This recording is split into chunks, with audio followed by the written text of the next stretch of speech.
Christmas, a time of joy, warmth, and togetherness. But in the heart of Ohio, the holiday season holds a much darker side. Beneath the snow-covered landscapes and twinkling lights, there are stories of ghostly encounters and chilling mysteries that will send shivers down your spine. Tonight, we'll uncover 10 terrifying Christmas ghost stories that prove not all holiday tales end with cheer. Turn off the lights, settle in, and prepare to explore Ohio's haunted Christmas past. Story number 1. The Woman in White at St. Joseph's Church. St. Joseph's Church in Tiffin, Ohio, stood as a towering beacon of faith and tradition. Its Gothic spires pierced the sky, and its stained glass windows bathed the pews in a kaleidoscope of colors. On Christmas Eve, the church transformed into a place of unparalleled beauty, with garlands of pine draped along the pews, candles flickering gently, and a massive Christmas tree standing near the altar, adorned with silver ornaments and crimson ribbons. But for all its beauty, St. Joseph's held a mystery that whispered through the years. Parishioners spoke in hushed tones of a woman in white who appeared only on Christmas Eve. Her presence was fleeting, her form ethereal, and she left behind a faint but unmistakable scent of roses. Father Michael Gallagher had served at St. Joseph's for nearly a decade, and though he'd heard the stories, he'd never experienced the phenomenon himself. He dismissed it as a quaint legend, a product of overactive imaginations. But this Christmas Eve, something felt different. The night was bitterly cold, the air sharp and heavy with the promise of snow. The congregation had gathered for midnight Massachusetts, filling the church with a warmth that stood in stark contrast to the icy world outside. Father Michael stood at the pulpit, delivering his homily, his voice steady and practiced. But as he glanced toward the Christmas tree, he faltered. A woman stood there. She wore a flowing white gown that shimmered faintly in the candlelight, and her dark hair cascaded over her shoulders. Her hands were clasped in front of her, her head slightly bowed as if in prayer. Father Michael blinked, his heart skipping a beat. When he looked again, she was gone. After Massachusetts, Father Michael lingered in the empty church, his thoughts racing. He'd seen something, someone, and it wasn't a trick of the light. As he paced near the altar, the faint scent of roses drifted past him. He froze, his breath visible in the sudden chill that seemed to envelop the space.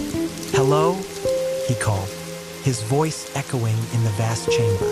There was no answer, but the scent grew stronger, leading him toward the Christmas tree.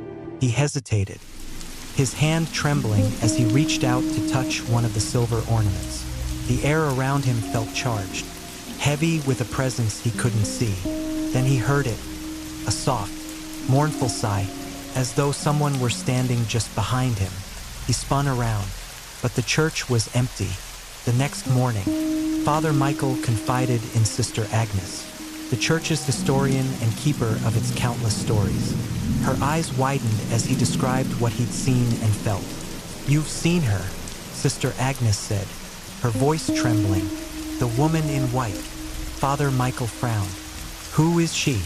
Sister Agnes led him to the church archives, a small, dusty room filled with centuries of records and relics. She pulled out an old journal, its leather cover cracked with age. "This belonged to Father Thomas, who served here in the late 1800s, she explained. "He wrote about a woman named Clara, a parishioner who died tragically on Christmas Eve. According to the journal, Clara had been a devoted member of the church, known for her kindness and unwavering faith. On the night of her death, she had stayed late to decorate the Christmas tree, ensuring it was perfect for the midnight Massachusetts. But as she walked home, a sudden snowstorm overtook her. She was found the next morning, her body frozen beneath a rose bush near the church. She's been seen every Christmas Eve since," Sister Agnes said, "always near the tree, as if she's checking to make sure it's ready." That night, Father Michael stayed late in the church, determined to uncover the truth. The congregation had gone, leaving the space silent and still. The Christmas tree stood tall and resplendent, its ornaments glinting softly in the candlelight. He sat in a pew, his hands folded in prayer, his eyes fixed on the tree. Hours passed, and the chill of the night seeped into the church. Just as he began to doubt, the scent of roses filled the air. Father Michael looked up. There she was, standing by the tree, her hands gently adjusting a ribbon on one of the branches. Her movements were slow and deliberate, her expression serene. "Clara," he whispered. The woman turned, her gaze meeting his. Her eyes were filled with sorrow, but also a quiet resolve. She opened her mouth as if to speak, but no sound came. Instead, she raised a hand, gesturing toward the tree.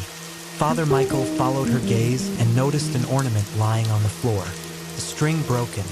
He picked it up, his fingers trembling, and hung it back on the tree. When he turned back to her, she was gone.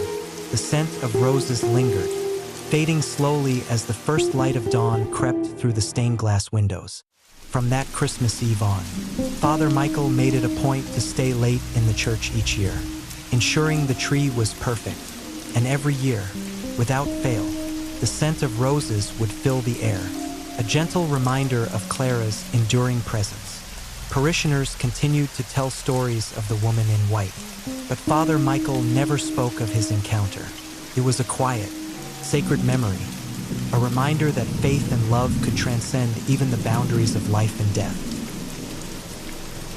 Story number 2. The Soldier's Carol at Camp Chase Cemetery. Camp Chase Cemetery in Columbus, Ohio, is a somber place. Rows of white headstones mark the graves of Confederate soldiers who died in Union captivity during the Civil War. By day, it's a quiet and reflective spot, but by night, especially on Christmas Eve, it becomes something else entirely. For decades, visitors and passersby have told the same story. A spectral soldier appears beneath a towering pine tree, a single candle in hand, singing a mournful carol before fading into the night. Lucy and Mark Harper had heard the stories their whole lives. Growing up in Columbus, they'd often passed Camp Chase Cemetery, its gates looming like silent sentinels. But it wasn't until Lucy's father passed away that she developed a fascination with the place. Her father had always loved history, and visiting historic sites became her way of feeling closer to him. "Let's go," Lucy said one snowy Christmas Eve, pulling on her coat. "I want to see if it's true." Mark frowned. "You mean the ghost story? Come on, Lucy, it's probably just an urban legend." "Maybe," she admitted, shrugging. "But it's Christmas. If there's any night to find out, it's tonight." Reluctantly, Mark agreed, and the two drove through the quiet streets toward the cemetery. Snow blanketed the ground, muffling the world in an eerie silence. The gates of Camp Chase stood ajar, as if inviting them in. Lucy hesitated, her breath visible in the cold air. "Do you think we should?" she asked. Mark sighed. "We came all this way. Let's just take a quick look." They stepped inside, the crunch of snow underfoot the only sound. The cemetery stretched out before them, the headstones glowing faintly under the moonlight. A towering pine tree stood near the center, its dark branches heavy with snow. "That must be it," Lucy said, pointing. As they approached, a chill settled over them, colder than the winter air. Lucy shivered, pulling her scarf tighter around her neck. "Do you feel that?" she asked. Mark nodded, his eyes scanning the shadows. "Yeah, it's like we're not alone." They stopped a few feet from the tree, their breaths visible in the icy air. The silence was deafening, pressing down on them like a weight. Then, faintly, they heard it, a single voice, soft and melodic, singing a carol. "Silent night, holy night." Lucy's heart leapt. She turned to Mark, her eyes wide. "Do you hear that?" Before he could answer, the figure appeared. A man in a Confederate uniform stepped out from the shadows, his boots crunching softly in the snow. He held a candle, its flickering flame casting a golden glow over his gaunt, pale face. His eyes were fixed on the tree, sorrow etched into his features as he sang. Mark grabbed Lucy's arm, pulling her back. "That can't be real," he whispered. "It's not possible." But Lucy couldn't look away. The soldier's voice was hauntingly beautiful, filled with a longing that sent chills down her spine. He finished the verse, then turned slowly toward them. "Why do you disturb my vigil?" the soldier asked, his voice soft but firm. Lucy opened her mouth to speak, but no words came out. The soldier's gaze bore into hers, filled with an indescribable sadness. "They forgot us," he said, his voice trembling. "Buried us far from home, but I can't leave. Not yet." The candle flickered, and the air grew colder. Lucy felt tears sting her eyes, though she didn't know why. "What do you need?" she managed to ask. The soldier looked back at the tree, his expression softening. "To be remembered," he said. "That is all." The flame in his hand began to dim, and the soldier's form flickered like a dying light. He turned back to Lucy and Mark, his gaze lingering on them for a moment longer. "Tell them we were here," he whispered. "Tell them we mattered." With that, he vanished. The candle's light snuffed out. The air grew still, the silence returning like a heavy shroud. Lucy and Mark stood frozen, their breaths shallow, their minds racing to process what they'd just seen. Back in the car, Lucy couldn't stop shaking. "Did that really happen?" she asked, her voice barely above a whisper. Mark gripped the steering wheel, his knuckles white. "I don't know," he said, "but we're telling someone." The next day, they visited the local historical society, sharing their experience. The archivist listened intently, nodding as they described the soldier. "You're not the first to see him," she said. "He's been part of Camp Chase's history for as long as anyone can remember. They say he shows up on Christmas Eve, singing the songs he knew in life, searching for peace." Lucy and Mark left the cemetery behind, but the soldier's words stayed with them. Every Christmas Eve, they lit a candle beneath their tree, a quiet tribute to the forgotten men who rested in the cold earth of Camp Chase. And on still, snowy nights, when the world seemed to hold its breath, Lucy swore she could hear the faint strains of Silent Night drifting through the air, a reminder that some spirits linger not out of malice, but for the simple need to be remembered. Story number 3. The Red Man of Mansfield Reformatory. The Mansfield Reformatory, with its looming Gothic spires and decaying walls, is as much a monument to history as it is to the macabre. Nestled in Mansfield, Ohio, the former prison is a magnet for ghost hunters and thrill seekers, who flock to its shadowed halls and claustrophobic cells in search of the supernatural. Of all the legends tied to the Reformatory, one stands out: the tale of the Red Man. Visitors claim that on Christmas Eve, a spectral figure clad in a crimson coat walks the cold, desolate corridors of the East Cell Block. He is said to disappear when approached, leaving behind a bone-chilling mist that clings to the air. Who he is or was remains a mystery, but those who've encountered him never forget the icy dread that follows. For Mallory and Kevin Wells, the Mansfield Reformatory was the perfect destination for their annual Christmas Eve adventure. The couple had a tradition of visiting haunted places during the holidays, a quirky counterpoint to the usual cheer and festivity. This year, the infamous prison topped their list. The night was cold and still as they pulled into the parking lot, the reformatory's silhouette rising against the starlit sky. A thin layer of frost coated the ground, crunching under their boots as they made their way to the entrance. A guide greeted them, handing out flashlights and issuing a terse warning. "Stay together. It's easy to get lost in here. And, well, you've heard the stories." Kevin grinned, nudging Mallory. "Hear that? Maybe we'll meet the Red Man tonight." Mallory rolled her eyes but couldn't suppress a nervous smile. "Just don't go running off if we do." The tour began in the central atrium, its vaulted ceilings echoing with the guide's voice. The group moved from room to room, their flashlights casting long, wavering shadows. The air grew colder as they ventured deeper into the prison. the chills sinking into their bones. When they reached the east cell block, the guide paused. "This is where most sightings of the Red Man occur," he said, his tone tinged with both reverence and skepticism. "We've had visitors describe him as tall, thin, and always wearing a red coat. Some think he's a former inmate. Others believe he might have been a guard. No one knows for sure." The group murmured with excitement, their breaths visible in the icy air.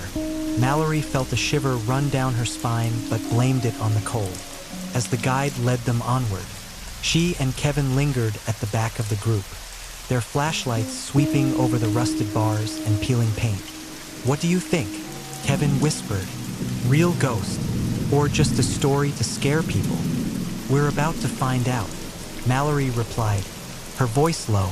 As they turned a corner, the air seemed to shift, the temperature plummeted, and a faint, metallic scent filled Mallory's nostrils. She stopped, gripping Kevin's arm. "Do you smell that?" Before he could answer, a figure appeared at the far end of the hallway. It was a man, tall and thin, his crimson coat stark against the dim, gray surroundings. He stood motionless, his face obscured by shadow. "Holy!" Kevin's voice trailed off as the figure began to move, gliding silently toward them. Mallory's heart pounded. Is that someone from the tour?" she whispered. Kevin shook his head, his flashlight beam trembling as he aimed it at the figure. The light seemed to pass through the man, illuminating the wall behind him. "It's him," Kevin said, his voice barely audible. "It's the Red Man." The figure stopped abruptly, standing just a few feet away. For a moment, everything was still. Then, the man's head tilted, as if studying them. Mallory could see his eyes now, dark, sunken voids that seemed to pull the light from the air. Cold, misty vapor swirled around him, and the metallic scent grew stronger. "We need to go," Mallory said, her voice shaking. She grabbed Kevin's hand, but he was rooted to the spot, transfixed by the figure. "Kevin!" she hissed, yanking his arm. The Red Man raised a hand, pointing directly at them. His mouth opened, but instead of words, a low, guttural sound emerged, reverberating through the hallway. The mist thickened, enveloping them in a suffocating cold. Finally, Kevin snapped out of his trance. The two turned and ran, their footsteps echoing wildly as they fled back toward the atrium. Behind them, the guttural sound morphed into a chilling wail that seemed to chase them through the corridors. When they burst into the atrium, the rest of the tour group turned to them in alarm. "What happened?" the guide asked, his face pale. Kevin tried to speak but could only gesture toward the hallway. Mallory managed to choke out. "We saw him, the Red Man." The guide's expression darkened. "Did he follow you?" Mallory shook her head. "I don't know. We just ran." Back in their car, Mallory and Kevin sat in stunned silence. Kevin's hands trembled as he gripped the steering wheel, and Mallory couldn't shake the image of the Red Man's hollow eyes. When they reached home, Mallory noticed something strange. Her coat, which had been dry when they left the reformatory, was now damp, as if soaked in cold mist. She touched it and shivered. The metallic scent lingered on the fabric. Neither of them spoke of the encounter for weeks, but on cold nights, Mallory swore she could hear the Red Man's wail echoing in her dreams. And sometimes, when the air was just right, she would catch a faint whiff of that metallic scent, as though the Red Man was still watching, waiting for the next Christmas Eve. Story number 4. The Phantom Lights of Palace Theater. The Palace Theater in Canton, Ohio, is a marvel of old-world charm. Built in the 1920s, its gilded balconies, crimson curtains, and intricate chandeliers speak of a bygone era when the stage was alive with music, laughter, and applause. By day, it's a bustling venue for concerts and plays. But by night, when the seats are empty and the curtains are drawn, the theater becomes something else entirely. Locals whisper of ghostly lights and the sounds of children's laughter echoing through the halls, especially during the Christmas season. Mallory Trent loved the Palace Theater. As a stagehand, she'd spent countless hours behind its thick velvet curtains, prepping for productions and ensuring the show went on without a hitch. But as much as she loved the grandeur of the theater, she couldn't deny the unease that settled over her when the house was empty. The silence seemed too thick, the shadows too deep. It was Christmas Eve, and Mallory had volunteered for a final walkthrough before the holiday break. The theater had hosted its annual Christmas concert earlier that evening, and the crowds had left hours ago. Now, only Mallory remained, ensuring the stage and backstage areas were secure. The halls were silent as she moved through them, her flashlight casting long beams across the polished floors. She reached the stage and paused, taking a moment to admire the empty auditorium. The grand chandelier hung above like a frozen cascade of stars, its crystals catching the faint moonlight streaming through the high windows. Then she saw it. A faint light flickered in one of the upper balconies, a warm, golden glow that seemed out of place in the otherwise dark theater. Mallory frowned. The house lights had been turned off hours ago. She swung her flashlight toward the balcony, but the light vanished. Shaking her head, she muttered, "Probably a reflection." She turned back to the stage, but before she could move, she heard it, the faint sound of giggling. It was high-pitched and playful, like children at recess. Mallory froze, her flashlight trembling in her hand. The laughter echoed softly, bouncing off the ornate walls and fading into the shadows. She scanned the auditorium with her beam, but it revealed only empty seats. "Hello?" she called, her voice breaking the silence. "Is someone there?" The laughter stopped abruptly, leaving a heavy stillness that made Mallory's skin crawl. She took a deep breath and told herself it was nothing. Maybe someone had left a recording on backstage. An easy fix. She hurried to the control booth to check, but the equipment was off, the dials and switches exactly as she'd left them. Determined to finish her walkthrough, Mallory headed toward the dressing rooms. As she passed the orchestra pit, a faint hum reached her ears, like the tuning of instruments. She stopped and peered over the edge. The pit was empty, but the sound persisted, faint and melodic, as if an unseen orchestra were preparing for a show. "Okay, this isn't funny anymore," Mallory muttered, her voice shaking. The hum faded, replaced by a soft creak behind her. She spun around, her flashlight catching a shadow flitting across the stage. Heart pounding, she climbed the steps, her beam darting from corner to corner. The stage was empty, but the air felt heavy, charged with an energy she couldn't explain. Then, the chandelier lights flickered to life. Mallory shielded her eyes as the theater was bathed in golden light. The sudden brilliance was overwhelming, and for a moment, she could see every detail. The ornate carvings on the walls, the plush red seats, the gilded railings of the balconies. But what caught her attention were the figures. Dozens of children filled the aisles and seats, their faces pale and distant, their clothes old-fashioned, as if they'd stepped out of a sepia photograph. They sat silently, staring at the stage with unblinking eyes. Some held hands, while others clutched toys, a rag doll, a wooden horse, a tin soldier. Mallory's breath hitched as she backed away, nearly stumbling off the stage. Her flashlight fell from her hand, clattering to the floor. The sound seemed to snap the children from their trance. They turned to her in unison, their expressions blank but their eyes filled with something unnatural. The laughter began again, soft at first but growing louder, echoing through the theater. The children stood, their movements jerky and puppet-like, and began filing toward the stage. Mallory's legs felt like lead, her body frozen as they drew closer.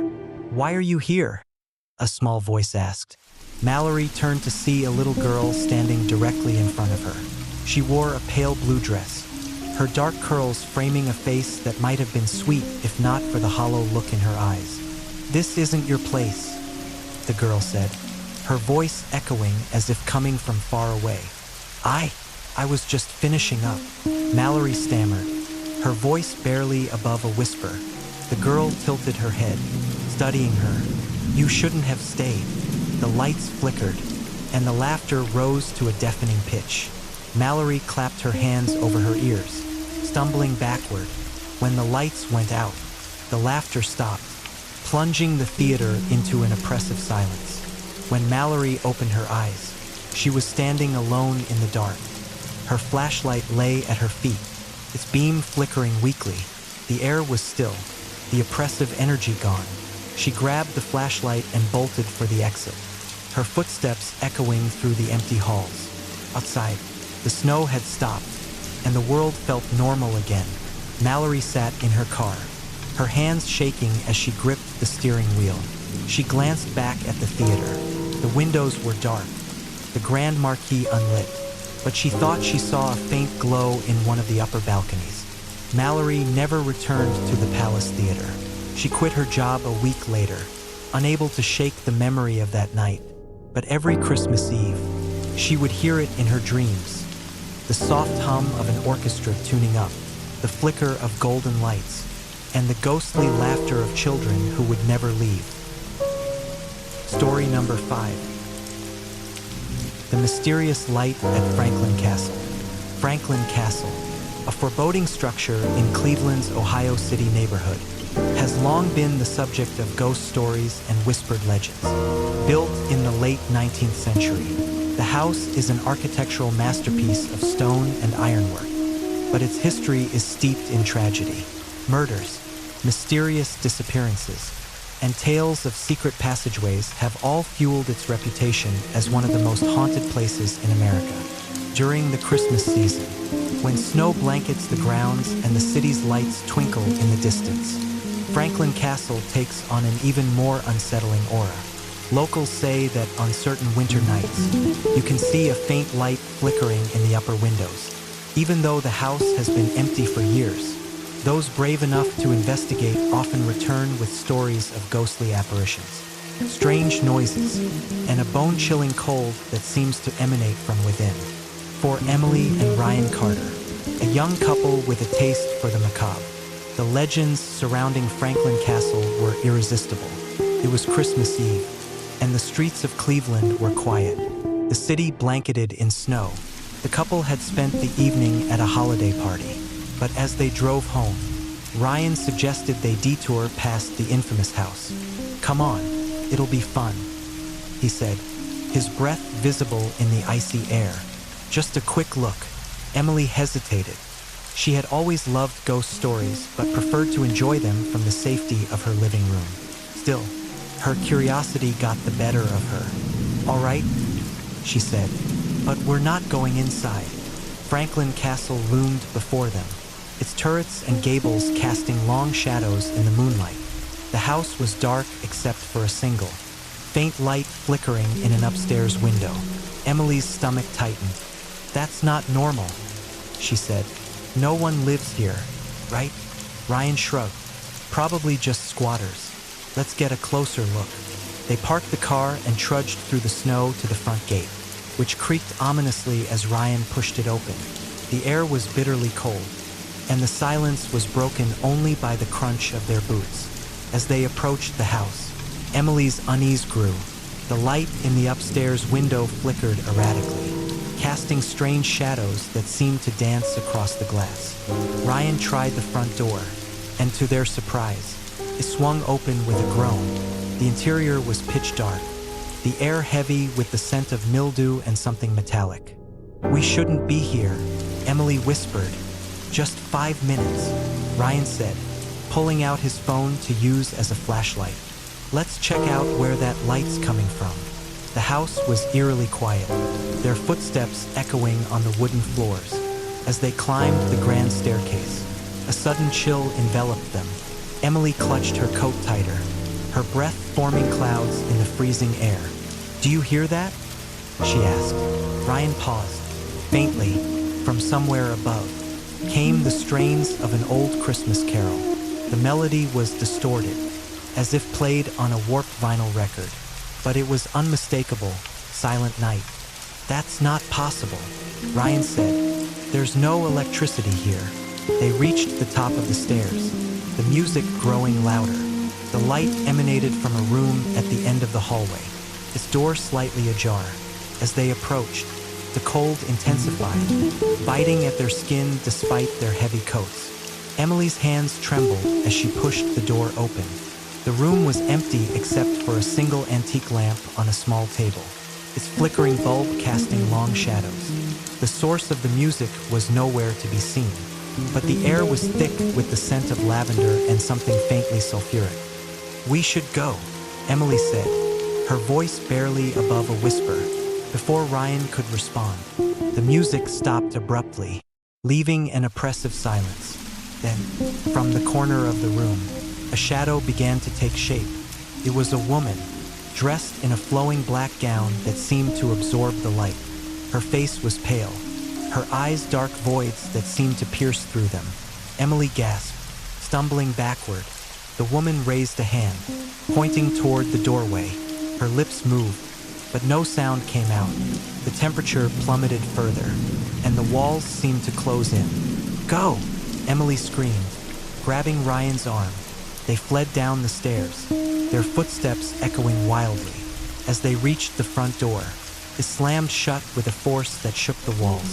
The music resumed, louder and more distorted, chasing them as they struggled to open the door.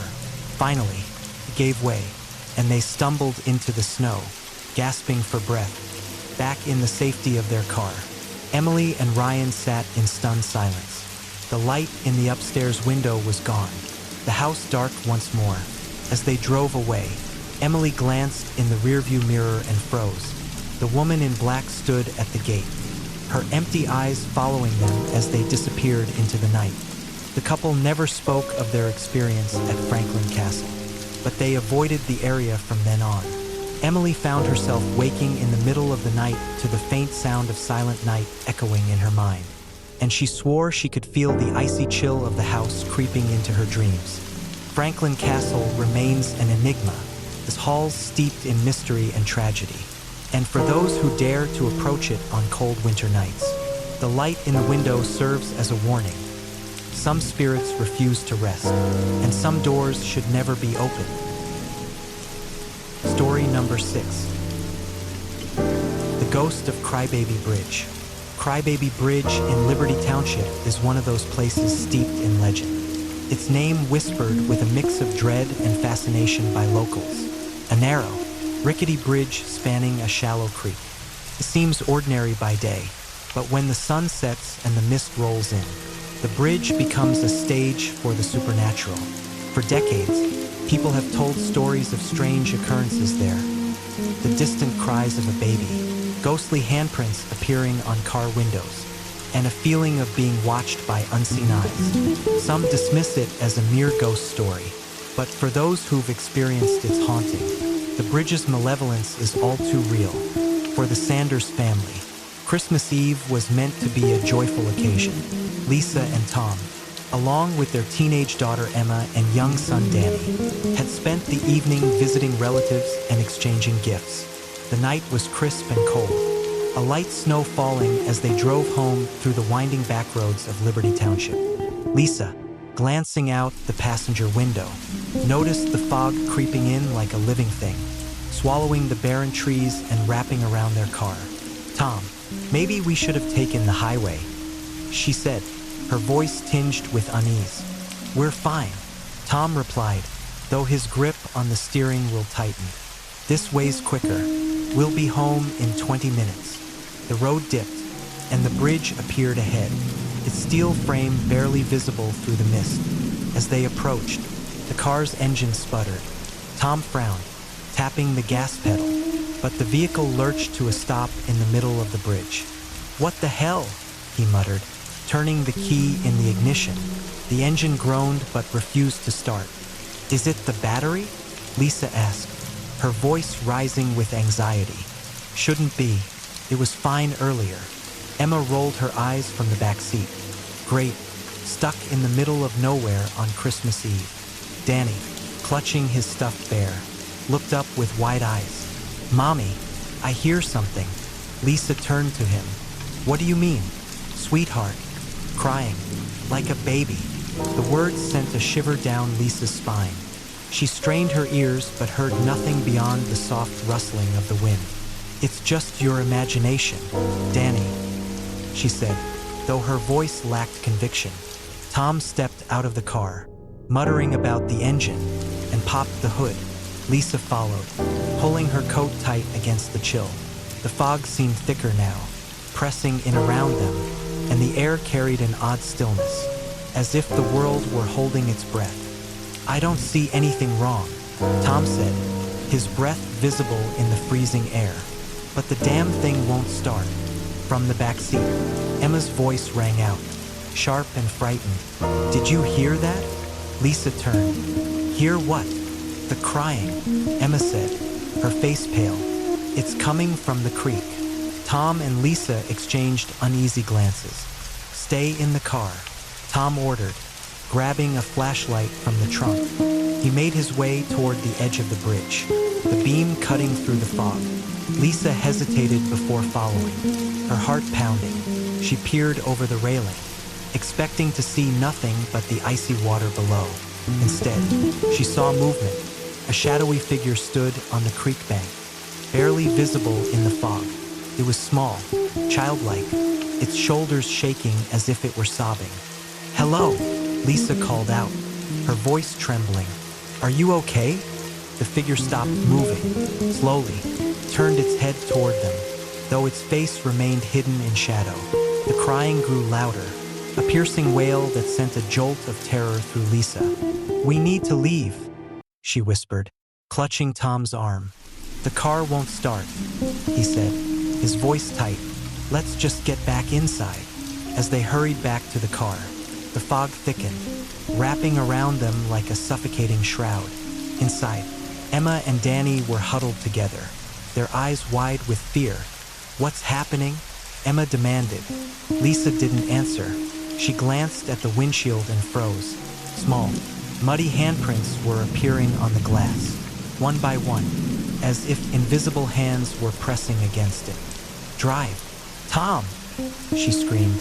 "I'm trying," he shouted, turning the key desperately. The engine roared to life, and the car lurched forward. As they sped off the bridge, the crying faded, replaced by an eerie silence. Back home, the family sat in stunned silence around the kitchen table.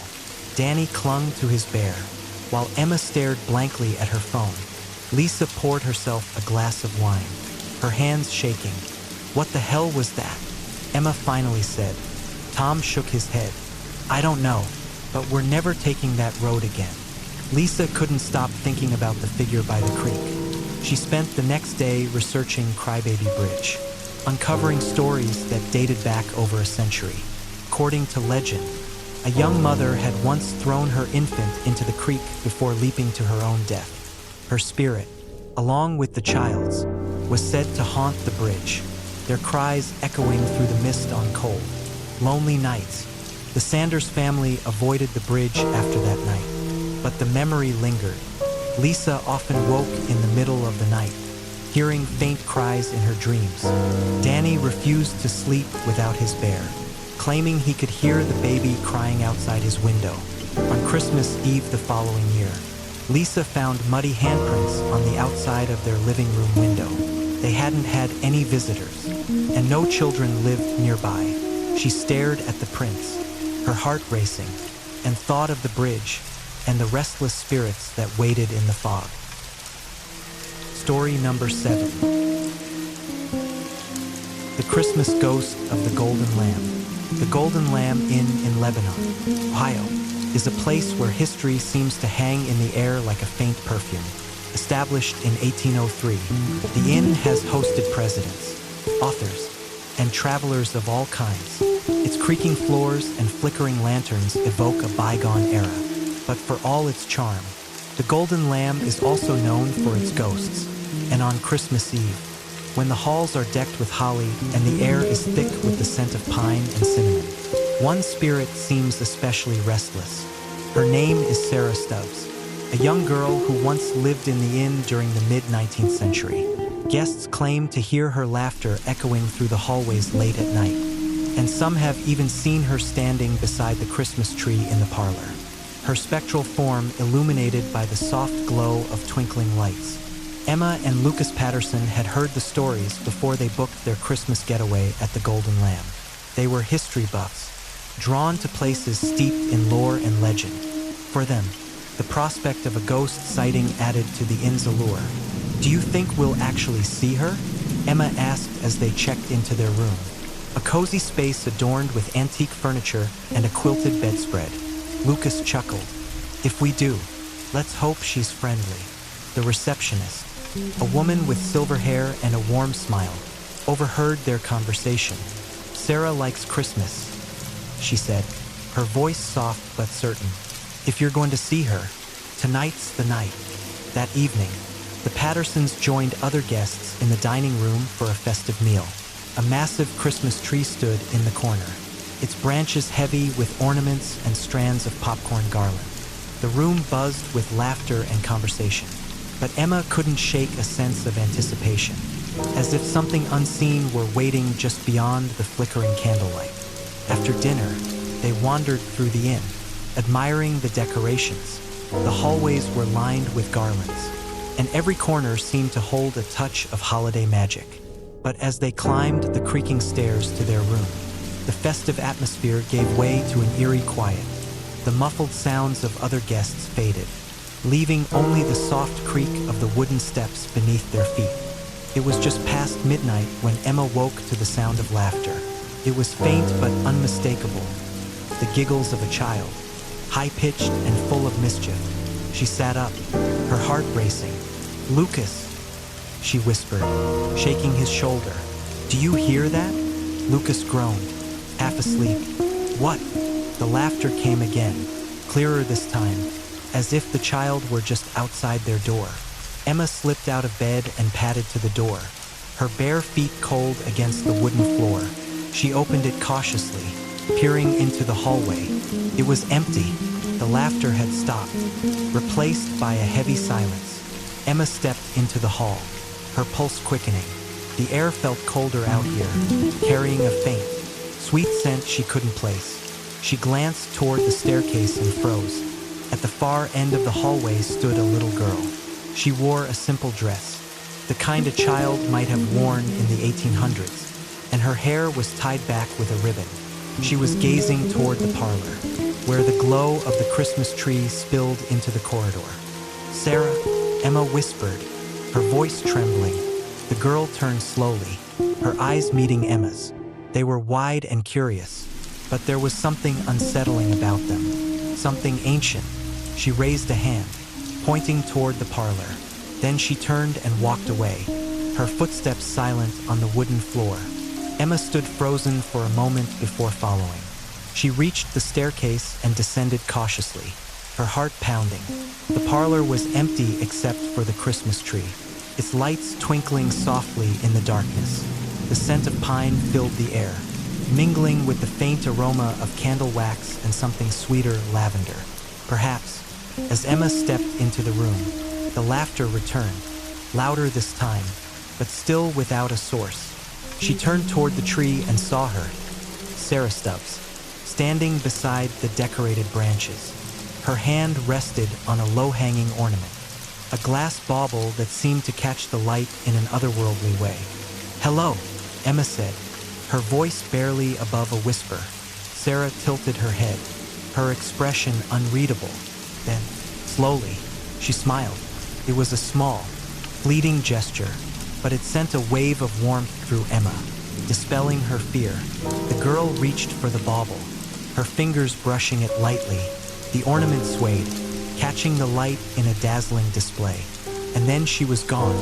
Lucas found Emma sitting in the parlor an hour later, staring at the tree. "What are you doing down here?" he asked, rubbing his eyes. Emma turned to him, her face pale but calm. "I saw her," she said simply. Lucas raised an eyebrow. "Saw who?" "Sarah," Emma replied. She pointed to the ornament, which still swayed gently, though no breeze disturbed the air. "She was right there." Lucas followed her gaze. his skepticism fading as he noticed the faint imprint of a child's hand on the frosted glass. The next morning, as they prepared to leave, Emma mentioned the encounter to the receptionist. The woman smiled knowingly. "Sarah always loved Christmas," she said. "She'd spend hours by the tree, admiring the ornaments. Maybe she just wanted to share that with you." As they drove away from the golden lamb, Emma couldn't stop thinking about the little girl by the tree. The encounter had been brief, but it felt significant, as if Sarah had chosen to share a moment of joy across the divide of time and death. Every Christmas after, Emma and Lucas placed a single glass bauble on their tree, a tribute to the ghostly girl who had reminded them of the magic and mystery of the season. Story number 9. The Christmas Bells of Kings Island. Kings Island Amusement Park in Mason, Ohio, is a place of joy and excitement during the summer months. But when winter sets in, transforms, the laughter fades, the rides sit silent under frost, and the park takes on an eerie stillness. On Christmas Eve, that stillness is said to be broken by the faint chiming of bells, a sound that leads the unwary to the ghostly heart of the park, the old roller coaster site. Jerry Lasker had worked maintenance at Kings Island for over a decade. He'd seen the park through its brightest days and darkest nights. On Christmas Eve, with the park closed to the public, he was tasked with a routine inspection, ensuring the rides and grounds were secure before the holiday. It was a lonely job, but Jerry didn't mind. He enjoyed the quiet. The snow had started falling lightly as he walked the deserted paths, his flashlight cutting through the gathering mist. The towering coasters loomed like skeletal giants, their once thrilling curves now shadows against the moonlit sky.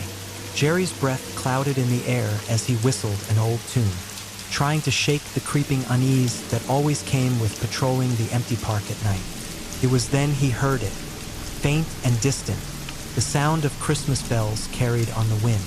Jerry stopped, turning his head toward the noise.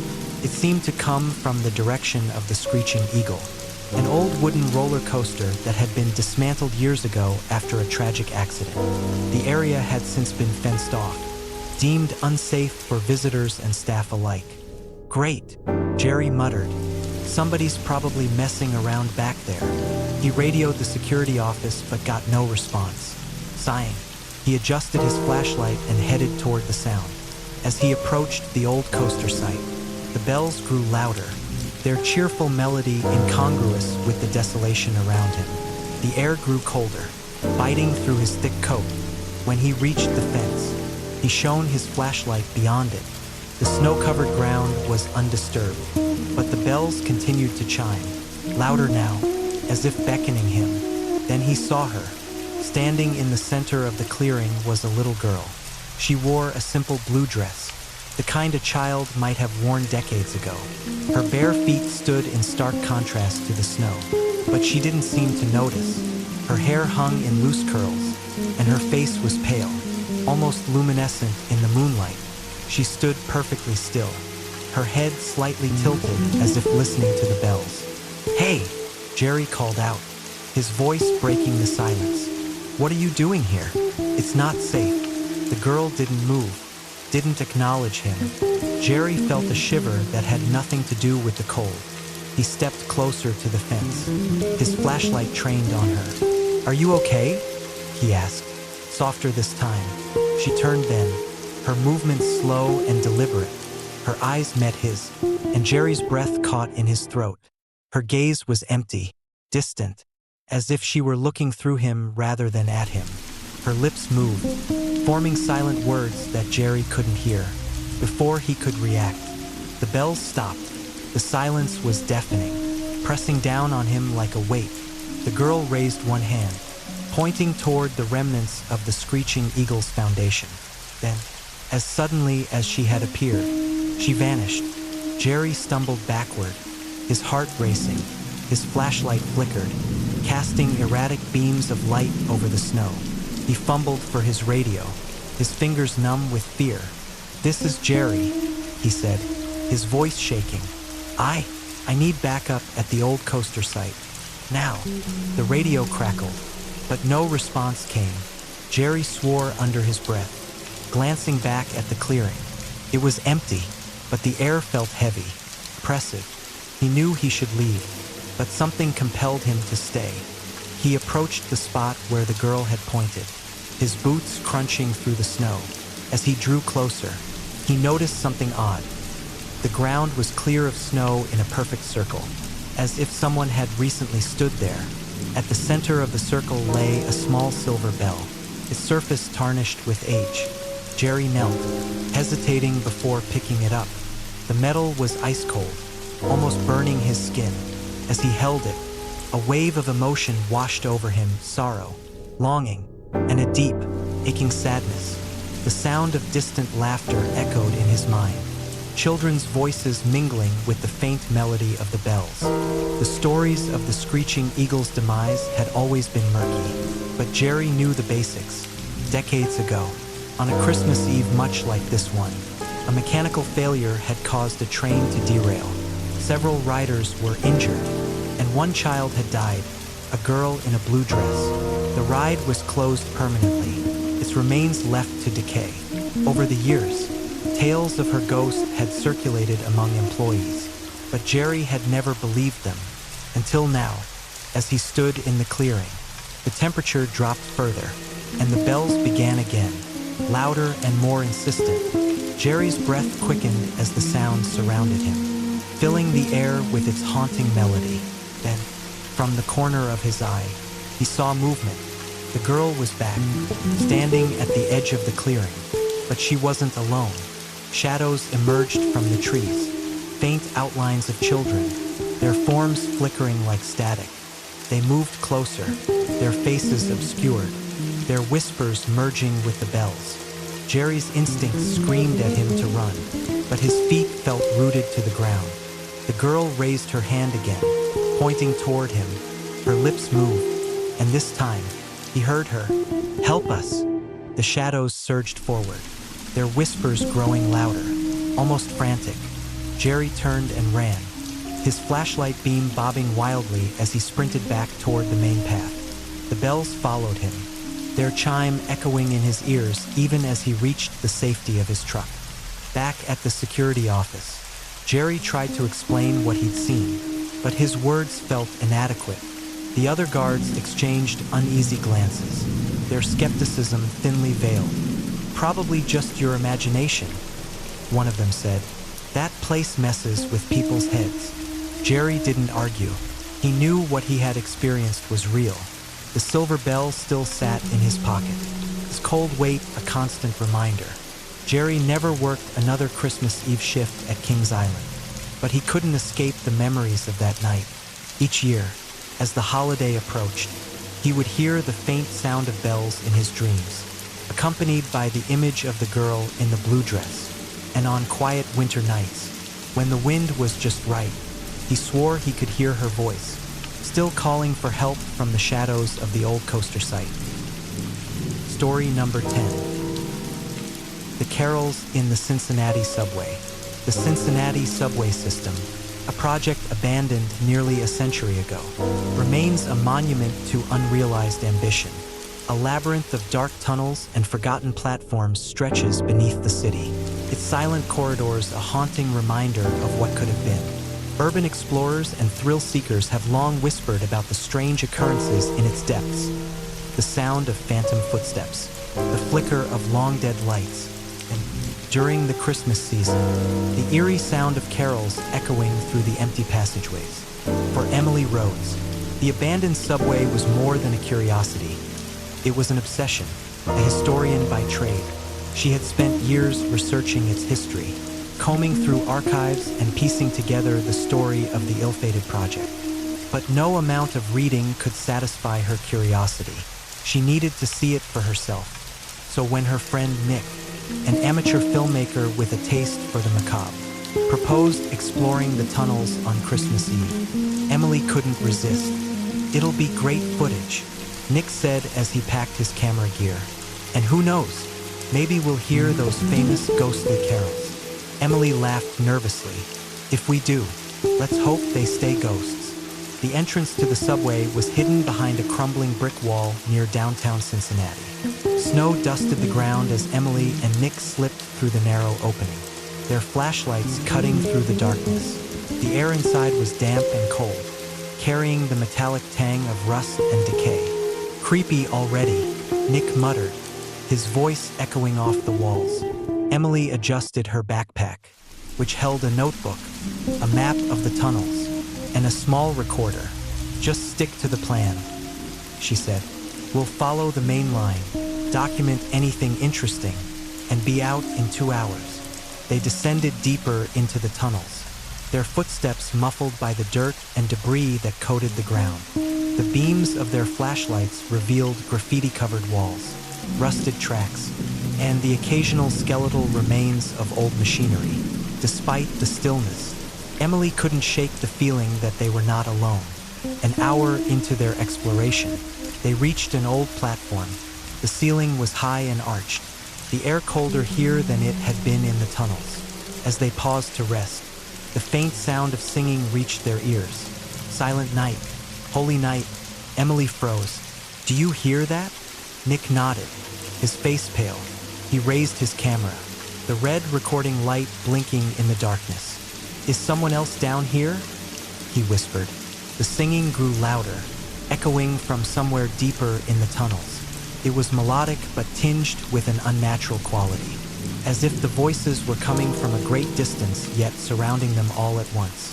"We need to see what's making that sound," Emily said, her curiosity outweighing her fear. Nick hesitated but followed as she led the way. They moved cautiously, the carols guiding them through the labyrinthine tunnels. The air grew colder with every step, their breaths fogging in the flashlight beams. As they rounded a corner, a soft glow appeared ahead. Tiny points of light, like Christmas bulbs, flickered along the walls, casting eerie shadows. Emily's heart raced. "That's impossible," she murmured. "There's no power down here." Nick captured the scene on his camera, the lights reflecting off his wide eyes. "This is insane. What is this?" They stepped into a wide chamber where the lights hung like garlands, illuminating a row of old benches and an ancient ticket booth. The carols were deafening now, the voices weaving together in a haunting harmony. And then they saw them. Figures sat on the benches, their forms shadowy and indistinct. Men, women, and children dressed in clothing from another era, their heads bowed as if in prayer. One by one, they turned toward Emily and Nick, their faces pale and hollow, their eyes empty sockets that seemed to pull in the light. Nick stumbled back, nearly dropping his camera. "We need to go, now." Emily couldn't move. Her gaze was fixed on a little girl sitting at the edge of the bench, her hands clutching a doll with matted hair. The girl's lips moved, and though Emily couldn't hear the words, she felt them. "Stay with us. Please stay." The spell broke as one of the figures stood, a tall man in a tattered suit. He raised a hand, and the lights began to flicker wildly. The carols warped into a discordant wail, a sound that vibrated through Emily's chest. "Run!" Nick shouted, grabbing her arm. They bolted back the way they came, the flickering lights casting nightmarish shadows that seemed to chase them. The wailing grew louder, echoing through the tunnels like a storm of voices. Emily tripped over a piece of debris and fell hard, her flashlight skittering across the ground. Nick pulled her to her feet, and they kept running, the entrance finally coming into view. They burst into the snowy night, gasping for air. The city lights seemed impossibly bright after the darkness of the tunnels. Nick slumped against the wall, clutching his camera. Emily stared back at the entrance, half expecting the figures to follow. But nothing emerged. The only sound was the distant hum of traffic and the soft whisper of falling snow. Back at Nick's apartment, they reviewed the footage. The lights were there, as vivid as they had been in the tunnels, but the figures were blurred, their forms barely discernible. The audio, however, was clear. The carols played perfectly, the haunting melody sending chills down their spines. "What do we do with this?" Nick asked, his hands trembling as he paused the video. Emily didn't answer. She couldn't stop thinking about the little girl and the way her silent plea had echoed in her mind. Stay with us. Please stay.